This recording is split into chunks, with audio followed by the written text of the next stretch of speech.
Hello everyone, welcome back to my channel. আমার চ্যানেলের last ভিডিওতে তোমাদেরকে আমি দেখিয়েছি যে কিছুদিন আগে আমরা গঙ্গাসাগর যাত্রায় গিয়েছিলাম। তো গঙ্গাসাগর পৌঁছানোর পর আমাদেরকে একটা হোটেলে নিয়ে যাওয়া হয়েছিল। তারপর সেখান থেকে আমরা সবাই মিলে একসঙ্গে কপিল মুনির আশ্রমে গিয়ে পুজো দেওয়ার পর স্নান করতে গিয়েছিলাম। যেহেতু আমরা বাড়ি থেকে প্রত্যেকেই ভোরবেলা স্নান করে গিয়েছিলাম, তাই জন্য আমরা প্রথমে পুজোটা দিয়ে তারপর সাগরে স্নান করতে নেমেছিলাম। সাগরে নেমে আমরা এত সুন্দর ঢেউ পেয়েছিলাম যে সবাই মিলে বেশ অনেকক্ষণ সময় ধরে স্নান করেছিলাম। তারপর হোটেলে গিয়ে ফ্রেশ হওয়ার পর আমরা সবাই মিলে চলে গিয়েছিলাম লাঞ্চ করতে। আমাদের হোটেলের কাছেই একটা চ্যারিটেবল ট্রাস্ট ছিল, তো সেখানেই আমাদের লাঞ্চের আয়োজন করা হয়েছিল। লাঞ্চে ছিল ভাত, ডাল, আলু ভাজা, স্যালাড, 2 রকম তরকারি, দই, চাটনি, পাঁপড় আর মিষ্টি।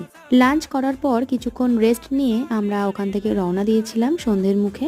গঙ্গাসাগর মেলা হওয়ার পরই আমরা যেহেতু গিয়েছিলাম, তাই জন্য বেশ ঠান্ডা ছিল। সব মিলিয়ে আমাদের গঙ্গাসাগর যাত্রাটা খুবই ভালো হয়েছিল। নেক্সট কোনো ব্লগ নিয়ে দেখা হচ্ছে তোমাদের সঙ্গে খুব তাড়াতাড়ি। টাটা।